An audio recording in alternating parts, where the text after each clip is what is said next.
Up next will be University of South Florida head coach Willie Taggart. The Bulls are 2-5. USF was in action this past Saturday against Louisville. Louisville won the game 34-3. This week, a short week for USF, in action Thursday at Houston, 7 p.m. Eastern Time start on ESPN. Coach, thanks for joining us on the call. If you could tie up the game against Louisville, if you would, and then tell us about your preparations for the short week as you prepare to face Houston. Well, we played a tough team at the University of Louisville, a team that you got to find a way to score some points on it if you're going to have a chance of beating them, and we failed to do that this past Saturday, and it cost us as a football team. And we got a short week going to Houston, and we got to find ways to try to score some points because Houston is known for scoring points, putting them on the board, and we got to be able to score some points and have a chance to compete and have a chance to win this game. Questions for Coach Willie Taggart, please. Hit *1 on your telephone to join the queue, and then the operator will introduce you. And up first, we have Joey Knight of Tampa Bay Times. Coach, I haven't been around your program an awful long time yet, but it just seems like Bobby Eveld has kind of been the model citizen for you guys. You know, he's been pulled and reinserted, and he's been hurt. He never seems to gripe, just seems to come to work every day. Has he been kind of a model bull for you through all this? Yes, Bobby's a team player, and he wants to win for this program. He loves this program. He loves his teammates, and he tries to do everything within his power to help his teammates out in this program. And, he's a stand-up guy in the classroom, a stand-up guy socially and on the football field. Do you know how bad his ankle is right now? Have y'all had any further word on that? Well, he didn't practice yesterday. The high ankle sprain, and didn't practice yesterday. He was on crutches, so it's pretty tender. But we hear it differently, Joey.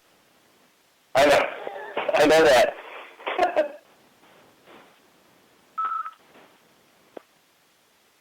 And next we have Joseph Duarte of Houston Chronicle.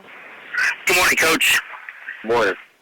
I was just wondering if you could just address, the University of Houston's true freshman quarterback, John O'Korn, just what you've seen from him, and then on the other end, you're starting a true freshman having to go against a defense that leads the nation right now in turnovers.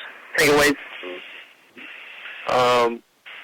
I think O'Connor, he's a guy that's accurate with the football and knows where he's going with it, and I think they do a good job of getting it out of his hand really quick and get it to the skilled guys' hands and make something happen. But really accurate with the ball, throw a really nice ball to his guys, and very efficient, and he doesn't make a lot of mistakes, and you go against a team like Houston, again, you got to take care of football and try to find a way to score some points because they know how to score points. And I think one reason why they only have one loss is because they're creating turnovers and they're eliminating turnovers. And to me, that's the ingredient to having some success. Thank you. Our next question will come from Joey Johnson of the Tampa Tribune. Willie, do you expect Marcus Shaw will be able to play on Thursday night? There's a great chance. Marcus ran really well yesterday. There's a great chance Marcus can play. If there's not any setback, there's a great chance for him to play. Also, you're starting a true freshman. Houston is starting one. There's a few others around the country. Has the attitude towards starting a true freshman changed in the last several years with coaches? Or are guys just more prepared to step into these situations in college football now? Well, I think a lot of them are more prepared. A lot of them have a lot more resource these days, and where they can get better, and it's helping their growth at that position. But I think that's a big reason why, it's because a lot of the kids are more prepared to do it now, and actually coming in and being highly successful with it too. Thank you. And next we have Brendan Bruni of New York Star Ledger. Morning, Willie. How are you? Good morning.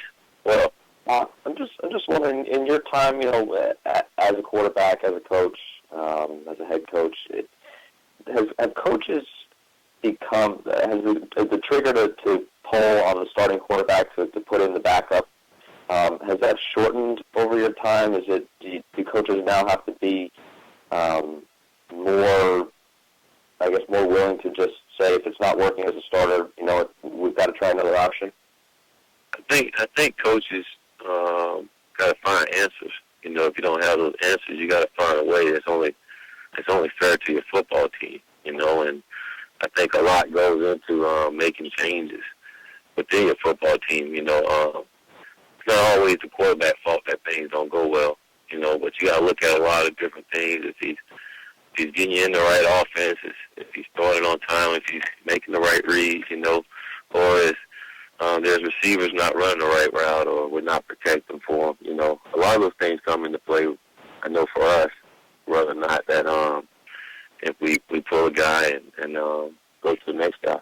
But I think at the end of the day, you're looking for production, and you look at any winning team out there, they have a quarterback that's producing for them.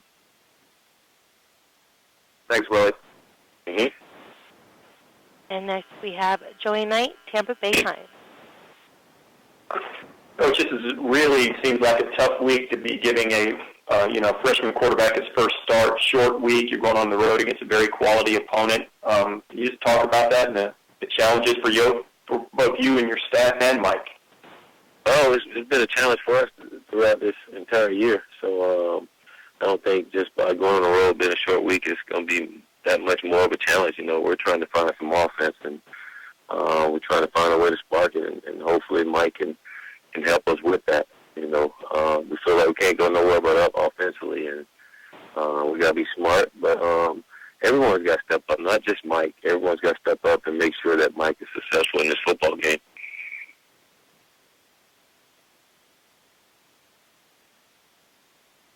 And next we'll go to Joey Johnston of the Tampa Tribune.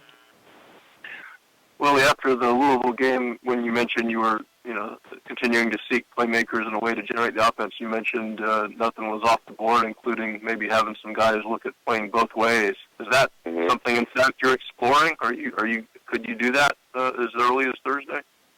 Yeah, we can do it. It's something we're looking at. Like I said that night, we're looking for playmakers, guys that's going to be able to help and spark our football team, and especially offensively. And wherever it comes from, we'll play guys both ways if we had to in order to make those plays. But we're looking for answers. We got to find them. Because we still have a lot of season left. We have something to play for, and we feel like if we can get our offense corrected, then things will be a lot better for us. Are there guys on the defensive side of the ball specifically that you think could contribute on offense right now that you're looking at? Yeah, there's some guys over there that can do it. I prefer not to say which guys, but there's some guys over there that I know that can do it. Okay, thanks. Coach, we thank you for the time this week. Look forward to talking to you again next Monday. All right, thank you, guys. All right, and that is USF coach Willie Taggart. The Bulls are at Houston Thursday, 7 p.m. Eastern Time start on ESPN.